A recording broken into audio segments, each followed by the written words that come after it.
रहीम अस्सलाम वालेकुम नादरीन, आप यूट्यूब चैनल देख रहे हैं। मैं इमरान खान हूँ। अब तक की जो सूरत हाल है वो मैं आपके सामने रखता हूँ। सूरत हाल डोनाल्ड ट्रंप को शायद समझ नहीं आई, यानी जंग के हवाले से इन्होंने जंग तो शुरू कर दी, मगर जंग के नताइज क्या होंगे इस बारे में अंदाजे और तखमीने गलत साबित हुए। वाइट हाउस और डोनाल्ड ट्रंप एडमिनिस्ट्रेशन के अंदाजे बिल्कुल ही गलत साबित हो गए हैं। कुछ रिपोर्ट्स के मुताबिक इसराइली इदारों ने या इसराइल की जानिब से यकीन दिलाया गया था अमेरिका को कि ख़मेनी के बाद ईरानी घुटने टेक देंगे और उसके बाद हम रजीम चेंज कर सकेंगे, सूरत हाल बड़ी कंट्रोल में आ जाएगी। लेकिन ऐसा हुआ नहीं, बल्कि मामला उसके बरक्स हो गया। ईरान ने उसके बाद ज़्यादा बुरी तरह अटैक शुरू कर दिए और बहुत बड़े पैमाने पर किए। मैं आपको बताता हूँ कि आगे क्या हुआ। अमेरिका का बहुत बड़ा जंगी नुकसान हो गया है और ये अमरीकी तारीख के अंदर बदतरीन टाइम चल रहा है। अगर आप ये देखें, ताकत का मुवाजना करें तो इस नुक्ता नज़र से अमेरिका कोई रशिया के साथ या चाइना के साथ नहीं लड़ रहा या कोई बहुत बड़ी ताकत के साथ नहीं लड़ रहा, ना उसकी लड़ाई इस वक्त कोरिया के साथ है।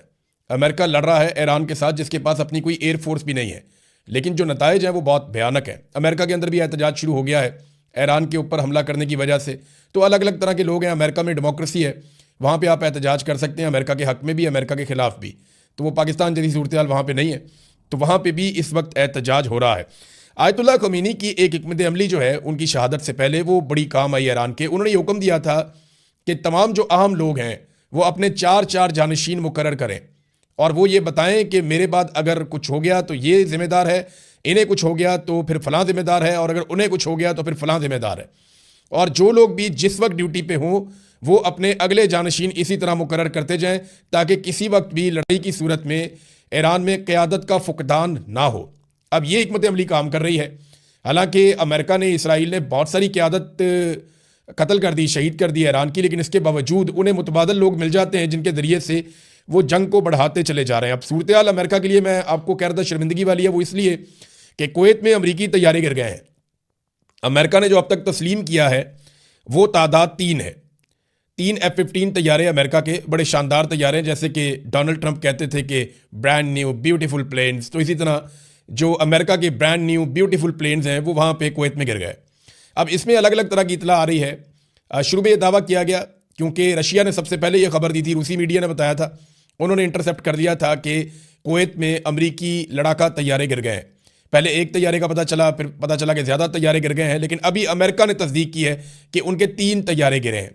इससे ज़्यादा अमेरिका अभी मान नहीं रहा। जबकि जो ईरान है उसका दावा यह कि उन्होंने ज़्यादा नुकसान किया है। अब ये तैयारे गिरे कैसे, ये सवाल पैदा होता है। कुवैत की जो वजारत दिफा है उन्होंने ये कहा कि सुबह के वक्त अमेरिका के मुतअद्दिद तैयारे गिरकर तबाह हो गए। अब ये कुवैत की वजारत दिफा के तर्जुमान की जानिब से ये सोशल मीडिया पे बताया गया कि मुतअद्दिद अमरीकी फ़ौजी तैयारे गिरकर तबाह हो गए हैं। इसमें यह नहीं बताया गया कि कितने तैयारे गिरकर तबाह हुए। अब अमेरिका ने तो 3 कहा है, इंडिया भी नहीं मानता उनके कितने गिरे। तो जिनके गिरते हैं वो ज़्यादा तो मानते नहीं है, लेकिन 3 तैयारे तो माने हैं। उसके अलावा कुछ 6 पायलट हैं और उनमें से 3 पायलट्स को उनकी तस्वीरें भी आ गई हैं जिनको कुवैत की आवाम ने पकड़ लिया। बल्कि डंडे के बलबूते पे एक कुवैती शख्स ने डंडा हाथ में पकड़ा हुआ है और उसने काबू कर लिया एक अमेरिकन पायलट को और गाड़ी की डिक्की में उसको ढाला हुआ है अमेरिकन पायलट को। ये वीडियोस भी आ गई हैं। तो इस किस्म की चीज़ें जो हैं वो अब सोशल मीडिया पे हर तरफ वायरल। ये जो अवाम है अरब ममालिक के, इनकी जो वीडियोस आ रही हैं या जो चीज़ें हम देख रहे हैं उसमें ऐसा दिखाई देता है कि अवाम साथ खड़े हैं। उनकी हमदर्दियाँ अमेरिका और इसराइल के साथ नहीं है, बल्कि उनकी हमदर्दियाँ ईरान के साथ हैं। ये बड़ी हैरत अंगेज़ चीज़ है कि जो अरब हुक्मरान हैं उनकी हमदर्दियाँ ईरान के साथ वैसे नहीं हैं। वो सपोर्ट कर रहे हैं अमेरिका को और इसराइल को, और अड्डे भी उन्होंने दिए हुए हैं।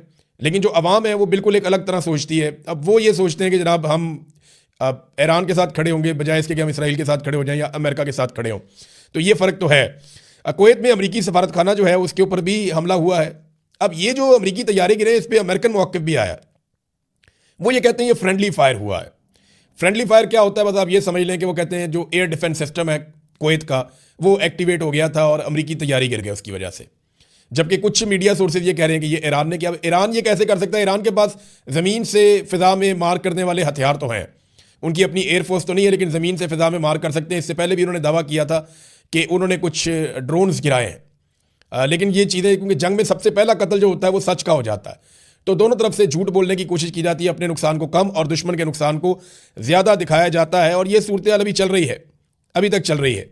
नाज़रीन, मैंने जैसा कि कहा कि अमेरिका के अंदाजे गलत साबित हो गए, उसका एक वाज़ेह सबूत यह है कि अमेरिका से कोई मुज़ाकरात नहीं होंगे, ये ईरान ने कह दिया है। देखिए, ईरान के ऊपर बड़े खौफनाक हमले हो रहे हैं। जो मुख्तलिफ आलमी इदारों की रिपोर्टें हैं या जो मीडिया रिपोर्ट्स हैं या दिफाई तज्ज़ियाकार जो चीज़ें बता रहे हैं डाटा इकट्ठा करके, उनका ये कहना है कि 200 के करीब जंगी जहाज़ों ने ईरान के ऊपर हमला किया और उनकी अपनी कोई ऐसी एयरफोर्स है नहीं। अब ईरान के ऊपर 200 के करीब जंगी जहाज़ों ने हमला किया, इसराइल के और अमेरिका के, और ये हथियारों से लैस थे। 31 सूबों में से 24 सूबों के ऊपर अटैक किया गया और लगभग 1000 मकामात पे अटैक किया, 1000 हमले किए गए और बहुत बड़े हमले किए गए। इनमें सिविलियन कैजुअलिटीज़ बहुत बड़ी तादाद में हुई हैं। ईरान में बहुत सारे लोग शहीद हुए हैं, बहुत सारे लोग ज़ख्मी हुए हैं, लेकिन आलमी मीडिया वैसे रिपोर्ट नहीं कर रहा। लेकिन जो ईरान की जवाबी कार्रवाई है वो हर तरफ रिपोर्ट हो रही है। अब ऐसे में जब ईरान के ऊपर इतने शदीद और ताबड़तोड़ हमले हो रहे हैं और दुनिया के बाकी ममालिक भी इसके अंदर शामिल होना चाहते हैं, जर्मनी, फ्रांस और बरतानिया के भी बयानात आ चुके हैं, खलीजी ममालिक इकट्ठे हो गए, उन्होंने कहा जी कि हम भी वापस ईरान के ऊपर अटैक करेंगे क्योंकि ईरान हमारे मुल्क के अंदर अमरीकी अड्डों को निशाना बना रहा है। तो ऐसी सूरत हाल में ईरान को मुज़ाकरात की तरफ जाना चाहिए था, लेकिन अंदाजे गलत साबित हो गए। ईरान ने मुज़ाकरात की पेशकश ही मुस्तरद कर दी। यानी डोनाल्ड ट्रंप मुज़ाकरात की तरफ जाना चाहते हैं, ईरान अब मुज़ाकरात की तरफ नहीं जाना चाहता। बल्कि ईरान की वजारत दिफा ने एक स्टेटमेंट जारी किया था जिसमें उन्होंने कहा कि अब यह फैसला हम करेंगे कि जंग कब ख़त्म होनी है, क्योंकि जंग का आगाज़ अमेरिका और इसराइल ने खुद किया था। और आयतुल्लाह ख़मीनी की शहादत के बाद ईरानियों के जज्बात अब किसी और लेवल पे हैं। अब ये ईरान की कौमी सलामती कौंसिल के सेक्रेटरी अली लारंजानी ने अमेरिका के साथ मुज़ाकरात की खबरों की सख्ती से तरदीद करते हुए कहा कि ईरान वाशिंगटन से कोई बातचीत नहीं करेगा। यानी ये अब एक तरफ डोनाल्ड ट्रंप कहते हैं जी बातचीत कर लेते हैं, आ जाओ जौहरी तनाज़े के ऊपर बैठ जाते हैं, हम बातचीत करते हैं, लेकिन वो कह रहे हैं जी हम बात नहीं करते। और देखें, अमेरिका की फ्रस्ट्रेशन बढ़ती जाएगी। मैंने आपको पहले दिन कहा था कि डोनाल्ड ट्रंप को ये सारा कुछ जल्दी रैप अप करना पड़ेगा। वो लंबी लड़ाई का मुतहम्मिल नहीं हो सकता। इससे खलीजी ममालिक का और अमेरिका के इत्तेहादियों का बहुत नुकसान होगा। नुकसान का मैं आपको थोड़ा सा बता देता हूँ कि पूरी दुनिया की जो स्टॉक मार्केट है उसमें भूचाल आ गया है। लोगों के अरबों डॉलर डूब गए हैं इस जंग की वजह से। तेल की कीमतें आलमी मंडी में लगातार बढ़ना शुरू हो गई हैं। 10% इजाफा हो गया है गुज़िश्ता 24 घंटों में तेल की कीमतों में, और मज़ीद 20 से 25% इजाफा हो सकता है। जो यूरोपियन गैस है उसकी कीमतों में 28% इजाफा हो गया 24 घंटे के अंदर। और वजह यह है कि गैस की सप्लाई जो खलीजी ममालिक है वहाँ से बंद हो गई है, और 3 जो बहरी जहाज़ हैं उनके ऊपर अटैक हुआ है आबनाए हरमज़ में। और इसके अलावा जो 150 के करीब टैंकर्स हैं जो ऑयल लेकर जाते हैं पानियों में, वो खलीजी पानियों के अंदर साहिलों के ऊपर वो लंगरअंदाज हैं, वो इंतज़ार कर रहे हैं कि हमें मौका मिले तो हम ट्रैवल करें, जबकि ईरान ने आबनाए हरमज़ को बंद किया हुआ है। अब ये सारी चीज़ें ना खलीजी ममालिक बर्दाश्त नहीं करेंगे और आलमी मंडी के अंदर भूचाल आएगा, कारोबार को बहुत नुकसान पहुँचेगा, और जो माली नुकसान है अमेरिका का, यूरोप का, वो बढ़ता जाएगा, हत्ता कि खलीजी ममालिक का भी। ये आबनाए हरमज़ क्या है, ज़रा ये आप तस्वीर देखिए, आपको यहाँ समझ आ जाएगी। ये आपको समंदर नज़र आ रहा है, एक तो खुला पानी है और उसके साथ ये ईरान के और सऊदी अरब के बीच में एक बिल्कुल पतला पानी की एक लाइन है। ये इसका जो कॉर्नर है इसको आबनाए हरमज़ कहते हैं। यहाँ पे एक तरफ ये ओमान है और दूसरी तरफ ये ईरान है, और ये वो रास्ता है जो लगभग 35 मील चौड़ा है, बस इतना फासला यहाँ पे रह जाता है। इसको अगर बंद कर दें तो दुनिया की जो तेल की सप्लाई है उसका 20% ख़त्म हो जाता है। फिर गैस की सप्लाई इसके अलावा है वो भी ख़त्म हो जाती है। अब ये कौन कौन से मुल्क मुतासिर होते हैं इससे? इराक, ईरान, सऊदी अरब, बहरीन, कतर, कुवैत और यूएई। ये सारे ममालिक जो हैं इनकी जो पेट्रोलियम की तजारत है वो 90% इनकी रुक जाती है अगर आबनाए हरमज़ को बंद कर दिया जाए तो ईरान ने दबाव के तहत आबनाए हरमज़ को बंद कर दिया है और अब वो मिसाइल दाग रहे हैं बहुत तेज़ी से। आबनाए हरमज़ की बंदिश से एक दबाव पैदा हो रहा है। अगर ये लड़ाई मज़ीद बढ़ती है और मज़ीद जगहों पर इसके असरात जाते हैं तो तेल की सप्लाई मज़ीद मुतासिर होगी और दुनिया पूरी के ऊपर इफेक्ट आएगा। ईरान ने जदीद मिसाइल दागना शुरू कर दिए, और ये जो अल-फतह मिसाइल है ये बहुत रफ्तार से जाते हैं। इससे पहले जो ईरान ने मिसाइल चलाए वो और तरह का स्टॉक था, और अब वो अपने जदीद तरीन मिसाइल चला रहे हैं। हाइपरसोनिक मिसाइल हैं उनके पास, बैलिस्टिक मिसाइल हैं उनके पास, और ये बड़े खौफनाक मिसाइल हैं। इनकी तादाद मैंने आपको कल बताया कि अमेरिका और इसराइल का मानना है कि ये 2-3 हज़ार से लेकर 5 हज़ार तक है। तो ये बहुत बड़ा ज़ख़ीरा है मिसाइलों का, और ये किसी भी मुल्क को पूरी तरह तबाह करने की सलाहियत रखता है, या उनकी दिफाई सलाहियत को, या बहुत सारी उनकी बिल्डिंगों को, या माली नुक्ता नज़र से उनको बहुत बड़ा नुकसान पहुंचाने की सलाहियत रखता है। पूरे शहरों को ये मलियामेट कर सकता है, मिसाइलों का इतना बड़ा ज़ख़ीरा। तो ईरान जो है वो अभी इनको दाग रहा है। ईरान ने अब तक कहाँ कहाँ पर अटैक किया है, कितने मुल्क ऐसे हैं जिनकी फैसिलिटीज़ पर ईरान ने अटैक किया, ये बहुत अहम डाटा है।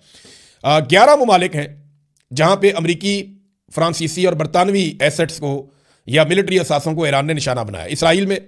इसराइल पे तो वैसे ही अटैक किया हुआ है। सऊदी अरब में, यूएई में, कतर में, कुवैत में, उर्दन में, इराक में, बहरीन में, ओमान में, शाम में, तराबलस यानी साइप्रस, यहाँ पे तराबलस जो है साइप्रस, ये बरतानिया की जगह है, तो आप बरतानिया समझें इसको। तो यहाँ पे अभी तक ईरान ने लगातार अटैक किए। ईरान का एक बहुत बड़ा दावा सामने आया क्योंकि अमेरिका ने ये कहा जी उनके 3 फौजी अभी तक मारे गए हैं और काफ़ी सारे जख्मी हुए हैं, लेकिन 3 फौजियों के अमेरिका ने ये कहा कि 3 फौजी हमारे, जबकि ईरान की तरफ से जो दावा सामने आया वो ये है कि 560 अमेरिकी फौजी हमने मार दिए। अब इसमें सच बात क्या है इसके बारे में तो हमें अंदाज़ा नहीं है, क्योंकि जंग में सबसे पहला कत्ल सच का हो जाता है और झूठ की बुनियाद के ऊपर प्रोपेगेंडा एक हथियार है ना, प्रोपेगेंडा जंग का, तो उसको सब इस्तेमाल करते हैं। इसी तरह ये लोग भी इस्तेमाल कर रहे हैं। अमेरिका अपना नुकसान छुपाएगा और ईरान जो है वो नुकसान ज़्यादा बताएगा। तो 560 फौजी ईरान कह रहा है जनाब के मार दिए गए। अल जजीरा ने एक रिपोर्ट दी है जिसमें अल जजीरा बता रहा है कि कहाँ कहाँ पे कितने लोग मारे गए, और ये रिपोर्ट आज सुबह तक की है और हर सुबह ये रिपोर्ट अब आया करेगी।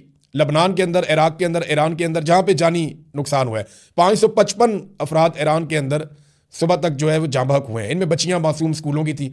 रज़ा पहलवी को देखें, ईरानी क्यों तस्लीम करेंगे? मैं एक बात आपको बताता हूँ। रज़ा पहलवी वो ये चाहता है कि वो ईरान पे आकर हुकूमत करे, लेकिन ईरानी उसको तस्लीम नहीं करेंगे। ईरान की कौम किसी और तरफ निकल गई है, वो बहुत पीछे रह गया। रज़ा पहलवी ने जो ट्वीट किया, जो बयान दिया, उसने कहा कि 3 अमरीकी फ़ौजियों की शहादत के ऊपर मेरा दिल खून के आंसू रो रहा है, ये रज़ा पहलवी ने कहा। अब इस पर तो ईरानी कौम खुश नहीं होगी, वो तो नफरत करेगी, क्योंकि वहाँ पे सैकड़ों बच्चे कत्ल हो गए हैं, मासूम बच्चे मारे जा रहे हैं ईरान में, सिविलियंस मारे जा रहे हैं, उनके ऊपर एक लफ्ज़ नहीं बोला। और दूसरी तरफ उसने ये स्टेटमेंट दिया है। तो रज़ा पहलवी को पूरा का पूरा जो अवामी नुक्ता नज़र से या ईरानी अवाम के ऊपर उसका भरोसा नहीं है। उसका भरोसा सिर्फ 2 जगहों पे है। एक उसको अमेरिका और इसराइल पे है कि ये मुझे इक़्तिदार दिलवा देंगे, ताकत दिलवा देंगे ईरान में। दूसरा उसे ये लगता है कि जो ईरान से बहुत सारे लोग जिला वतन है गुज़िश्ता 30-40 साल से, वो उसके साथ बड़ी तादाद में ईरान में चले जाएंगे मुख्तलिफ ममालिक से, और वो उसको सपोर्ट करेंगे।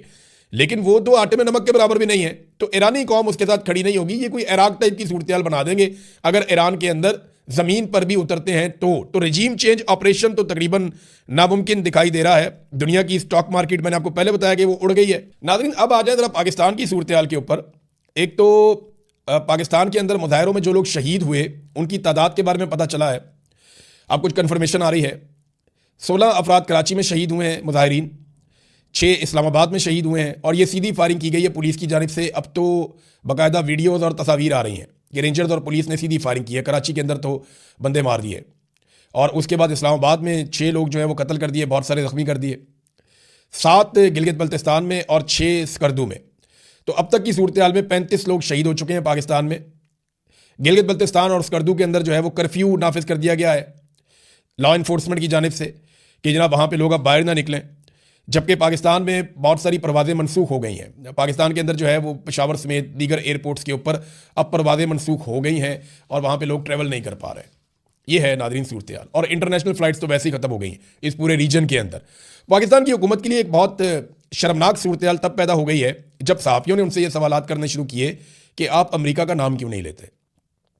बिलावल जरदारी ये जनाब पहुँचे क्योंकि इनके वालिद ने खिताब करना था, तो ये पार्लियामेंट आए तो सहाफ़ियों ने इन्हें घेर लिया। इन्होंने पूछा और बार बार पूछा बिलावल से कि बिलावल साहब, आप अमेरिका का नाम लेकर तनकीद क्यों नहीं करते, आप अमेरिका का नाम लेकर क्यों नहीं कहते और मजम्मत क्यों नहीं करते। मैं वो सवाल आपको सुनवाता हूँ जो जर्नलिस्ट वहाँ पे सवाल कर रहे थे, और बिलावल बिल्कुल खामोशी से एक लफ्ज़ बोले बगैर आगे बढ़ते चले जा रहे थे और जवाब देने से गुरेज कर रहे थे। ये सूरत हाल उनके लिए पैदा हो गई और ये बड़ी शर्मिंदगी वाली सूरत हाल है। ये ज़रा आप सुनिए इसमें क्या हुआ। आपके नोबेल इनाम के आप भी हामी हैं, आप भी ट्रंप के नोबेल इनाम के हामी। बिलावल साहब अब भी ट्रंप के नोबेल इनाम के हामी हैं।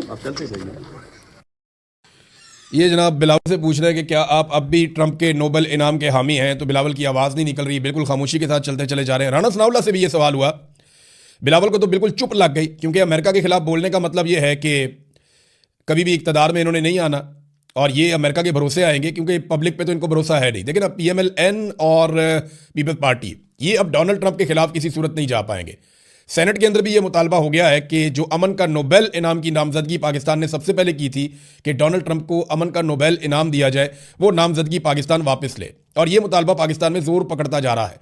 तमाम मुजाहिरीन भी ये कह रहे हैं, तमाम मुखालिफिन भी ये कह रहे हैं, और ईरान जंग के हवाले से लोगों का ये मानना है कि अमेरिका ने अमन व अमान को ख़राब किया है, लिहाजा पाकिस्तान ने जो डोनाल्ड ट्रंप के लिए अमन के नोबेल इनाम के लिए नामजदगी की है वो नामजदगी वापस ले ले। अब बिलावल से बार बार पूछा, लेकिन बिलावल को बिल्कुल चुप लग गई और वो बोलने से बिल्कुल कासिर रहे। राणा सनाउल्लाह से पूछा तो उन्होंने कहा जी हमने तो सूरत हाल की मजम्मत कर दी है। देखिए, सूरत हाल की मजम्मत की है, जिम्मेदार की मजम्मत नहीं की कि ये सूरत हाल पैदा किसकी वजह से हुई और कौन इसके लिए जिम्मेदार है। इस पर पाकिस्तान ने किसी किस्म की कोई बात नहीं की। तो नाजरीन, ये है अब तक की सूरत हाल।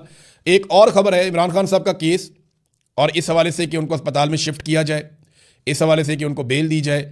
ये मामलात इस्लामाबाद हाई कोर्ट में चल रहे हैं। सुप्रीम कोर्ट ने तो हाथ खड़े कर दिए, और अब कल का दिन बड़ा इंपॉर्टेंट है। मैं अगले वीलॉग में आपको बताऊंगा तफसील से, बाकी खबरों के साथ साथ ये भी कि इस्लामाबाद के अंदर हाई कोर्ट में इमरान खान साहब का केस कल के दिन के लिए लग गया है, और इसमें क्या पेशरफ्त हो सकती है, क्या वाकई इमरान खान साहब को अस्पताल शिफ्ट किया जा सकता है। हाँ, एक और बड़ी खबर जो मैं मिस कर गया, और ये वाकई बहुत बड़ी खबर है कि सऊदी अरब ने एक गिला किया। एक तो अरामको दुनिया की मशहूर तरीन और बहुत बड़ी एक साइट है, रिफाइनरी है, ऑयल रिफाइनरी, सऊदी अरब में आर्जी तौर पे बंद कर दी गई है। उसके ऊपर भी एक अटैक हुआ है, लेकिन ईरान ने यह कहा है कि यह अटैक हमने नहीं किया।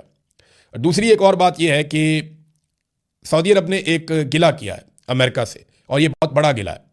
सऊदी अरब ने कहा कि अमेरिका अपने पूरे हथियारों के साथ एयर डिफेंस सिस्टम को इसराइल ले गया, और उसने इसराइल की प्रोटेक्शन की है, और हमें ईरानी मिसाइलों के सामने अकेला छोड़ दिया। ये सऊदी अरब ने गिला किया अमेरिका से। तो ये तो बात ठीक है। देखें, जब भी कभी अमेरिका को इंतखाब करना पड़ेगा किसी एक दोस्त का, किसी एक सज्जन का, तो डोनाल्ड ट्रंप हमेशा इसराइल का इंतखाब करेंगे, क्योंकि डोनाल्ड ट्रंप ने कभी भी झूठ इस तरह बोला नहीं है। डोनाल्ड ट्रंप खुलकर बात करते हैं, साफ बात करते हैं। डोनाल्ड ट्रंप कहते हैं मेरा इसराइल सबसे बेहतरीन दोस्त है और मेरे सबसे अच्छे ताल्लुकात उसके साथ हैं, और मैं इसराइल को महफूज बनाना चाहता हूँ। उन्होंने कभी लगी लिपटी रखी नहीं है। तो अरब ममालिक को यह बात खुद समझनी चाहिए थी कि उनकी प्रायोरिटी हमेशा इसराइल रहेगा। तो सऊदी अरब का ये गिला तो जायज़ है, लेकिन गिला क्या, आपको पहले सोचना चाहिए था कि इसराइल ही उनकी प्रायोरिटी रहेगा। American air defence system Israel को प्रोटेक्ट कर रहे हैं, और सऊदी अरब का गिला है कि हमें प्रोटेक्ट नहीं कर रहे। बाकायदा ये खबर अब छप चुकी है। अब तक के लिए इतने, अपना ख्याल रखिएगा, अपने इस चैनल का भी। अल्लाह हाफ़िज़।